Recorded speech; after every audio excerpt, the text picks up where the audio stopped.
All right, and joining us on the show today, we have Ottawa 67's GM James Boyd. James, how are you doing today, sir? Doing great. Awesome. Thanks for joining us there. Obviously, a bit of a different off season for you guys, and a few curveballs to say the least have been thrown your way. How are things over at good old TD Place these days? Well, I think it has been, to say it's been a different off season is quite an understatement. I think we have a lot of experience. We're getting close to having, the junior hockey season down pat when it comes to administrative responsibilities and travel bookings and that sort of thing. So we're definitely out of our comfort zone. It's been a time of professional development. It's been a time of reflection, and probably the first time in a long time where we've been able to step back and as a group and assess, what can we do, to enhance the experience for the players and the fans. What can we do, to kind of streamline operations. So it's been a different time, but I think it's been very productive. Yeah, yeah. Like everyone else, probably sort of feeling your way through it, and you're just sort of waiting on announcements as they come there. But I mean, if we sort of take this even back pre-pandemic there, we look at, the 2018-19 season. You guys had this fantastic run. You went all the way to the finals there. Ultimately came up a little bit short, but then hop into the 2019-2020 season, and you guys are actually on pace as impressive as you guys were in 2018-2019. You guys are actually on pace for an even better year. And then, of course, the world comes to a full stop, right?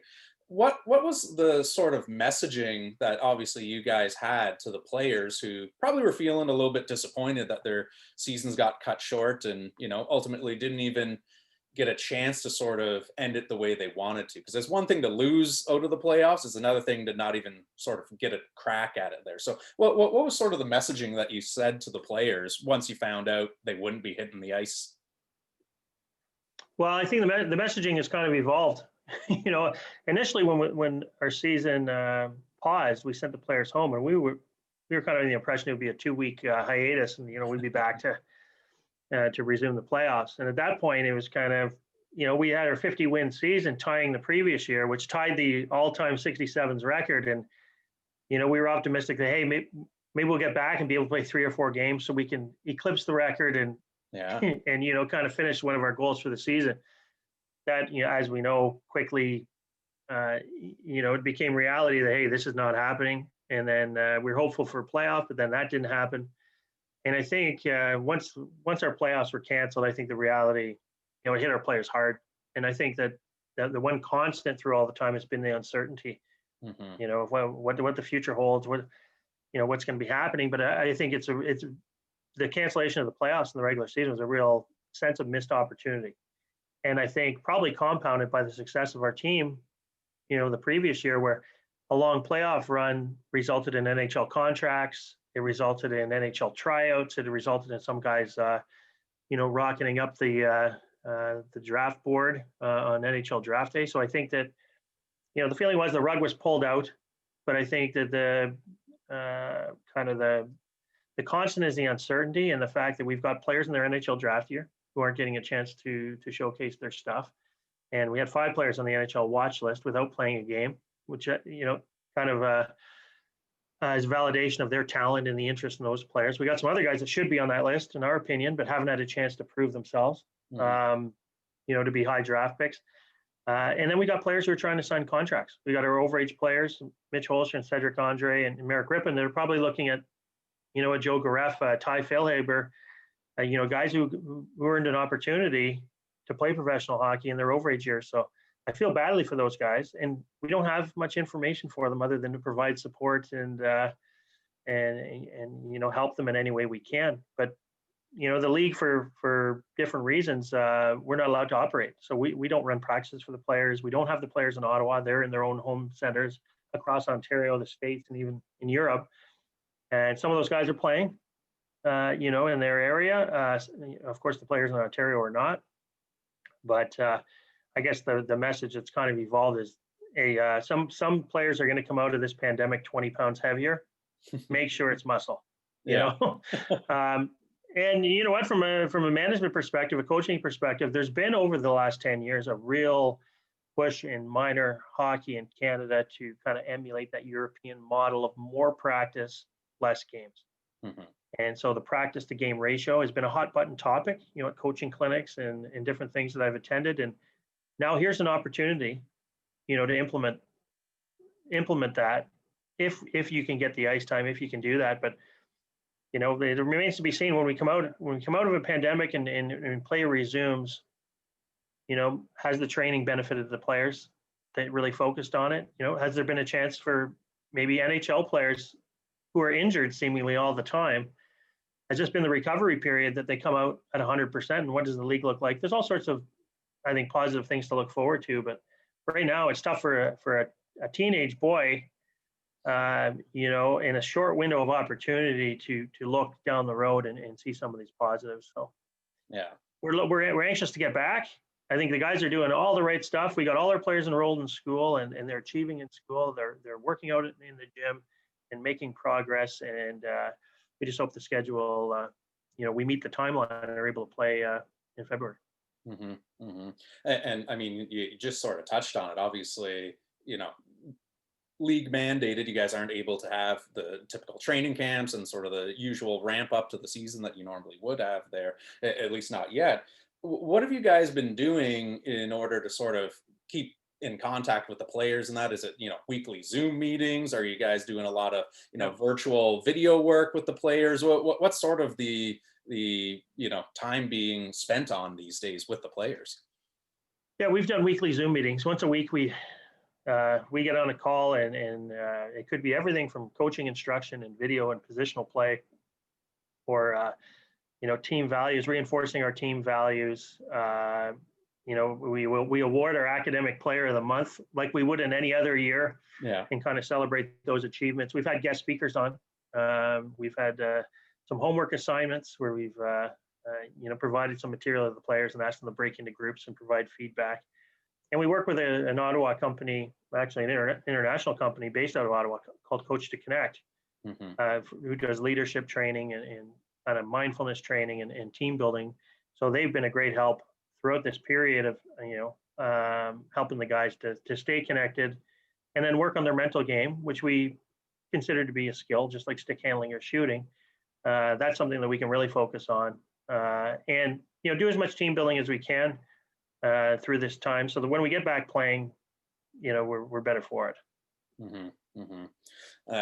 Obviously, a bit of a disappointing way to end last season there, but throughout the off season there, one of the probably highlights for you guys as an organization was getting to see some of your players actually get their names called at the NHL draft there. And you guys were fortunate. You had three, you had Quinn, Rossi, and Cranley all get selected in this year's entry draft. You know, how proud of a moment is it? Obviously, not only for the players and family, but for you guys as an organization to see, you know, all these years of hard work sort of get capped off for these players there. What's that feeling like, going from watching them as, you know, a 16-year-old to getting their name called at the biggest stage possible?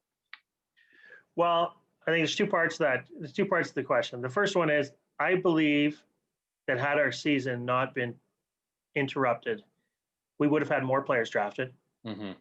and I think our three players that were drafted would have been drafted higher. Yeah. So I think with, you know, the kind of the last impression in the playoffs, I think of Marco Rossi, Jack Quinn, and Cranley, and the rest of the draft eligibles, I think with some success, they would have garnered some attention and maybe you know, convinced the team to select them. So there's that part of it. The other part is, it's great, you know, to have the players get drafted, but it's great for the players, you know, to receive the recognition, and they're the ones that put the work in. Hmm. You know, we've supplied some support and tools and kind of a structure and for them to improve, but they put the work in. So it's great to see, you know, when I like watching the draft, you see, you know, the families who sacrifice so much. You see, you know, just the joy of the players and sometimes relief. You Hmm. know, players have been waiting and they're uncertain. You know, and you know, Jack Quinn and Marco Rossi and Will Cranley, they would have done countless interviews with NHL teams throughout the year, and it's quite a process. So just finally, it's over. You know, I imagine there's Jack Quinn, finally, thank God it's over. Great to be in Buffalo. Moving on, Yeah. So there's that part of it too. But it's to know that you had a small part in their development, and now, we stay in touch with all of our players. But now, you 3 years from now go to a Senator Sabres game and say hi to Jack, or or whatever player drafted it. That's fun part too. I'm a hockey Yeah. fan too. Yeah, yeah, absolutely. So, I mean, you go to the opposite end of the spectrum in terms of draft there, and obviously the OHL priority draft happens as well too. And so new players are getting selected to potentially join the team in, upcoming seasons there. Just talk a little bit about some of the players that you guys selected this year, and sort of what we can expect out of them as fans. Yeah, well, I think our first round pick, Nick Moldenhauer, he's a smart player. He's got a lot of skill. He's shown game breaking abilities. He was a player that we had. Of course, every team feels this way, but we had him higher on our list, and I get to watch a lot of him. He played in Toronto here. I live in Toronto, so I've seen him play a ton. And he's a player that he checks all of our boxes. We had Andre out to watch him a few times during the season, and he really liked him too. So when he was available, we jumped at that. And actually, Nick's playing in New Jersey. He moved to New Jersey for the hockey season, and he's been playing down there and playing well. We've been able to monitor him, kind of throughout the year, and watch his games online, that sort of thing. And he will return when our training camp resumes in January. Then Brady Stonehouse, second round pick, is a energy player. He's a skilled player. He really had a strong playoff with the Elgin Middlesex Chiefs, but he's an in-your-face, pepper pot type of high energy. So I don't want to make comparisons to the 67's from the past. I think that's unfair, but I think he projects to be a fan favorite at some point with his enthusiasm and drawing the ire of the opposition. Yeah. And Tom Sermon's a defenseman that's played with the Toronto Junior Canadiens, very mobile. He's kind of the new generation of defenseman. He skates well, moves the puck well, and actually his older brother Will had a stint with the 67's, former Windsor Spitfires, stint with the 67's before moving on to Charlottetown in the Quebec League, and plays at Queen's University now. Just a real quality family, hardworking. There's no question about it. A good student. He's someone we're excited to bring in the organization as well. And then we're excited. The rest of our draft class, we feel that we had, again, a very strong draft. The scouts were happy with the selections, and we'll watch them develop. It's going to be a competitive training camp, that's for sure. With some of the, we're now kind of two cohorts together here, attending training camp, and with the returning forwards and defensemen we have, it's going to be limited spots. So that's where you want to be. I think that if you're a competitive team in any league, you've got good players that maybe aren't going to make your team, and you've got some good players that are pushing for spots in the lineup on a day-to-day basis. So we feel we're well set up. Yeah. Yeah. If there was a kid out there who was listening to this episode and, maybe their draft eligibility year is coming up there, what are some things that they should focus on as far as what scouts at the OHL level are really looking for in terms of prospects? What are some areas that might fly under the radar there? Well, I think there's effort. It goes without saying effort, but I think competitiveness. As simple as there's a loose puck and you and I are going for the puck. Who's coming up with the puck? That's really a key for scouts. And I think another key component is consistency. And it's tough for Leopards to change their spots. And I think I tell players they got to look at it that we have a large sample size, but Andre's only coming once or twice. And he sees all the players that we draft. And if you have a stinker the night that Andre's coming, it's going to be tough for me to push for you. Yeah. So we want to see effort night in, night out. It doesn't have to be a 2-goal night every night, but we want to see that consistent effort. And that's, that plays into the mental performance training that we emphasize with our players. Is that's a skill as well, being ready to go and having consistency through the game. We want to see the same player in the first period, second period, and third period.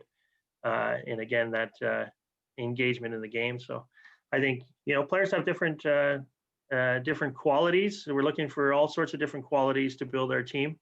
I mean, I like the Lou Lamoriello description of teams like a band. You Mhm. know, someone's got to play the tuba. Uh, if you don't have a drummer, it doesn't sound good. But really, you know, we need guys to kill penalties. We need guys to play on the power play. We need, you know, shut down defensemen like a Kevin Ball. You see the value of him over the last 2 years. So be yourself, but be consistent is main advice. Yeah, yeah.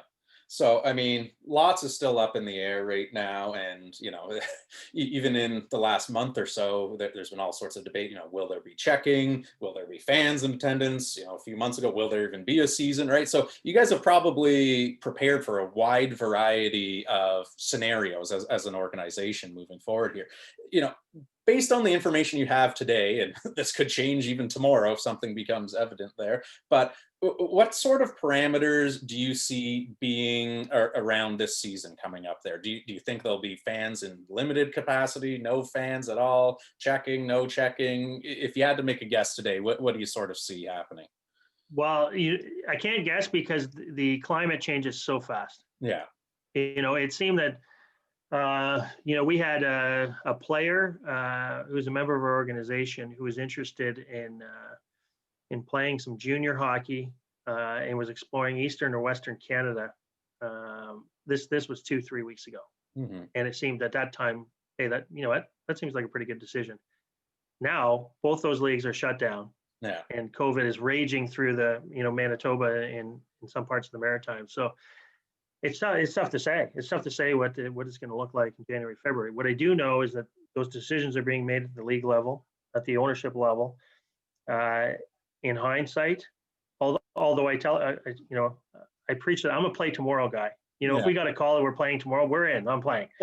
But our ownership group and our league have made the right decisions in taking a slow, kind of calculated approach to getting black to play and learning lessons from some of the leagues as they work through pitfalls here. So I'm confident that when we get back, it's going to be hockey. It's going to be competitive as it always is, and the schedule will be modified. I think that you're going to see a lot more interdivisional play, interconference play, to reduce the nights in hotels and times on the bus and that sort of thing, and probably some flexibility built into the schedule Hmm. to accommodate for bumps in the road. But it's going to be as normal as we can make it. Yeah, yeah. So, I mean, switching gears a little bit here as far as the actual, game day experience there. Assuming that fans aren't allowed back as an organization, do you guys have anything sort of in the works as far as creating more of a virtual experience or streaming or anything like that? That, if fans can't be there in person, they can still support the team from afar? Well, actually, yes, we've been doing a lot of work into that, and some of that is watching other leagues, and some of it is our staff coming up with bright ideas. Hmm. For example, camera angles. You know, Hmm. if there is no fans permitted and fans are going to be watching at home, maybe we can position cameras in a way that makes for a more interesting experience.